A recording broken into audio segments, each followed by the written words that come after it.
ভাতের হোটেলের হারুন ভাই ওরফে ডিবি হারুন ভাই নামটা সকলের কাছেই পরিচিত, তাই না? গোয়েন্দা বাহিনীর স্পেশাল ক্যারেক্টার ছিলেন যিনি রাষ্ট্রকে কম রাজনৈতিক দল হিসেবে আওয়ামী লীগকে খুব বেশি সহযোগিতা করেছেন এবং কি লাইমলাইনে ছিলেন। অনেক ঘটনা এই হারুনের মাধ্যমে আসছে। হারুন চলে গেছে, ভাতের হোটেল বন্ধ হয়েছে, কিন্তু হারুনের কপি পেস্ট ক্যারেক্টারগুলো বিভিন্নভাবে তৈরি হয়ে যাচ্ছে। গোয়েন্দা লাগলে গোয়েন্দা দিব, ইউনিয়নে ইউনিয়নে লুক সাপ্লাই দেব, সহযোগিতা লাগলে আপনাদেরকে সার্ভিস দেব। একজন পুলিশের অফিসারকে এভাবেই সহযোগিতার আশ্বাস দিচ্ছিলেন জামাতের একজন নেতা। দেখেন, আমার ভিডিও যারা নিয়মিত দেখেন, জাস্ট এক সপ্তাহ হঠাৎ করে জামাতের এই সকল ইস্যুতে সমালোচনামূলক ভিডিও আমার বাড়ছে না। আগে কিন্তু খুব বেশি খুঁজে পাইতাম না, কিন্তু এখন বাড়তেছে। এই যে কর্মকাণ্ডগুলো সারা বাংলাদেশে, আমি গতকালকে বলছি, ৭১-এর পর এত বড় সুবর্ণ বা গোল্ডেন পিরিয়ড জামাতের জন্য আর আসে নাই। আর এটা সম্ভব হয়েছে কেন? জামাতের যিনি আমির আছেন ডাক্তার শফিক সাহেব, জামাতের যারা ঊর্ধ্বতন নেতা আছেন, তাদের বিভিন্ন বক্তব্য, রাষ্ট্র পরিচালনার সিস্টেম, ডাকসুতে জয়ের পরে তাদের যে কর্মকাণ্ড, সকল কিছু মোটামুটি মানুষের কাছে যারা জামাতকে অপছন্দ করত তাদের মধ্যে অনেকে তাদের একটা পছন্দের সাপোর্টার তৈরি করে ফেলছে। কিন্তু গেল এক সপ্তাহে এই আমির হামজা ওরফে লালা হুজুর, আমি বলি ভাই রাগ হইতে পারেন, এই বক্তব্য সরি বললে হয় না, ভিতরে আসলে লালা থাকলে এটা বাইরে হয়ে যাবে। তারপর হচ্ছেন জনাব তারেক মনোয়ার, বিভিন্ন রকম উদ্ভ্রান্ত বক্তব্য দেন। এরপরে আসলেন চট্টগ্রামের সেই কি বলা হয় যে এখন যিনি আলোচিত। তারপরে হচ্ছে এই যে আরেকজন কালকা জামাতকে ভোট না দিলে যেই প্রেক্ষাপটে বলুক কথাগুলো তো বলছে, মিডিয়াতে আসতেছে। এবার আসছে জামাতের আরেকজন, আমি ওনার নাম দিছি জামাতের ডিবি হারুন, কারণ উনি তো পুরো টিম লইয়া হাঁটে, পুরো টিম লইয়া হাঁটে। আপনি দেখেন, চট্টগ্রাম ১ আসনে জামাত ইসলামের মনোনীত প্রার্থী এবং deputy attorney general Saifur Rahman খুবই বড় একটা পোস্টে কিন্তু আছেন, আইনগতভাবে খুবই ভালো একটা জায়গায় আছেন। তিনি জামাত থেকে মনোনীত হয়েছেন, বিচক্ষণ মানুষ, বিজ্ঞ মানুষ, শিক্ষিত মানুষ। এখন কেন, কোন প্রেক্ষাপটে তিনি এই কথাগুলা বলছেন, বা তার এই ধরনের কথা প্রশাসনকে বলা উচিত হয়েছে কিনা, আসুন দেখি। সম্প্রতি গতকালকে থেকে একটা বক্তব্য ভাইরাল, যেটা যদি লজিস্টিক সাপোর্ট চান, আপনার পুলিশের সাথে অ্যাসিস্ট্যান্ট হিসাবে যদি মনে করেন কয়েক পুলিশ লাগবে, আমি শিবিরের জামাতের লোক দিব।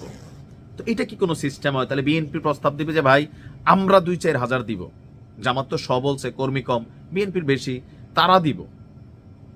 তো সরকারে গেলে কি এই দলগুলো পুলিশের সাথে কাজ করে নাকি করে না? করে। যেই সরকার যখন থাকে, পুলিশ যখন কোনো জায়গায় গিয়ে পরিস্থিতি নিয়ন্ত্রণে আনতে পারে না, ওইখানে ক্ষমতাসীন রাজনৈতিক দলের সদস্যরা পুলিশের সাথে অটো মাঠে নামে। কিন্তু বিষয়টা তলে তলে, বা এটা নিয়ে পুলিশ সরাসরি দায় স্বীকারোক্তি দেয় না, বা রাজনৈতিক দলগুলো সরাসরি স্বীকারোক্তি দেয় না।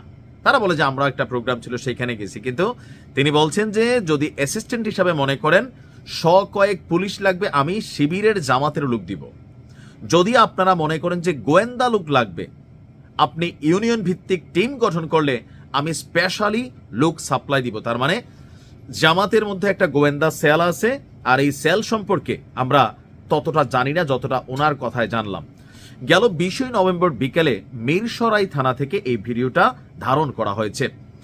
ইদানিং মিরসরাই এলাকায় ডাকাতি বেড়েছে, আর সেই ডাকাতি বন্ধের বিষয়ে কথা বলতে গিয়ে ওসিকে তিনি এমন মন্তব্য করেছেন, বিষয়টা করছেন ভালোর লাগিয়া, কিন্তু যে শব্দগত ইস্যুগুলা, এগুলাতে পেস্ট লাগছে। উনি বলতে পারতেন যে আপনার চোর টোর ধরতে সমস্যা হইলে আমরা এলাকার জনগণ যারা আছি, সাধারণ মানুষ যারা আছি, আমরা তথ্য দিয়া আপনাদেরকে সহযোগিতা করবো। কারণ পুলিশের তো সোর্স লাগে, এটা আপনারা জানেন। এটা নামটা শুনলেও কিন্তু কে পুলিশের সোর্স এটা কিন্তু সহজে বোঝা যায় না, আর এই পরিচয়টা গোপন রাখা হয়। তো পুলিশের সোর্স হিসাবে তারা তথ্য দিতে পারতো, কিন্তু তিনি সম্ভবত আবেগে এই কথাগুলা বলে ফেলছেন। তার দাবি হচ্ছে আবার জোড়াতালি দিয়ে উদ্দেশ্য প্রণোদিতভাবে সামাজিক যোগাযোগ মাধ্যমে ছড়িয়ে দিয়েছে একটি পক্ষ।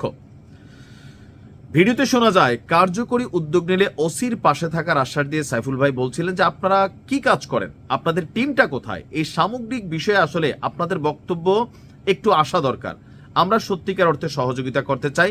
এখন আমরা তো ডাকাত ধরার জন্য এক এক বাড়িতে হানা দিতে পারি না, উল্টো আমাদের ডাকাত হিসাবে ওরা চিহ্নিত করবে।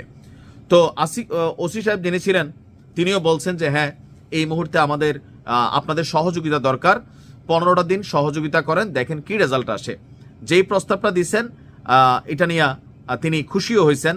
সমাজসেবী ওসি সাহেব কিন্তু ডিপ্লোম্যাটিক বা সার্ভিসের যে ভাষা, যে হ্যাঁ একজন জনপ্রতিনিধি হিসাবে এলাকার জনগণ আপনারা আমাদের পাশে থাকলে মাদক নির্মূল করা সম্ভব, জনগণ সাপোর্ট করতে হবে, এটা ভালো প্রস্তাব। কিন্তু সমালোচনা আসছে বিএনপির নেতাকর্মীর বা অন্যরা যেখানে করতেছেন, গোয়েন্দা লাগলে গোয়েন্দা দিব, পুলিশ দিবে, তাহলে এই সেক্টরটা কি তাদের মধ্যে তৈরি করা আছে? এটা তো একটা রাজনৈতিক দল, গোয়েন্দা তো হয়তো ভিতরে ভিতরে থাকে দলের নেতাকর্মীদের ব্যালেন্স করা বা কোনো ষড়যন্ত্র, ভাঙন ফাটল, এগুলোর জন্য হয়তো অনেক কিছু হয়। কিন্তু এইভাবে বলাতে তিনি আসলে বিষয়টাতে কি হয়ে গেছেন, একটু আলোচিত হয়ে গেছেন। নামটা কিন্তু খারাপ না, জামাতের ডিবি হারুন। মানে হারুনের নেগেটিভ চরিত্র ছিল, তবে সাইফুর তিনি পজিটিভ চরিত্রেই তিনি আসীন হয়েছেন। তবে তার এই বক্তব্যে সমালোচনার ঝড় উঠেছে। আলোচনাটা থাকে না, তিনি করতে গেছিলেন ভালোই, আবেগে হোক জোশে হোক মাইক হাতে পাইলে অনেক সময় হয়ে যায় যে কোথাও না কোথাও স্লিপ অফ টাং হইতে পারে অথবা বলতে পারে। তবে যেই জায়গায় মূল আলোচনা হয়েছে সেই জায়গায় হচ্ছে জামাতের তাহলে গোয়েন্দা একটা দল আছে, আর এরকম স্পেশাল ট্রেন্ড, কারণ পুলিশ হইতে গেলে তো আপনাকে ট্রেনিং নিতে হবে, গোয়েন্দাগিরি করতে গেলে আপনাকে ট্রেন্ড হইতে হবে। তার মানে তাদের কাছে টিম মেম্বার আছে, তিনি ভালো জানেন। ভালো থাকুন।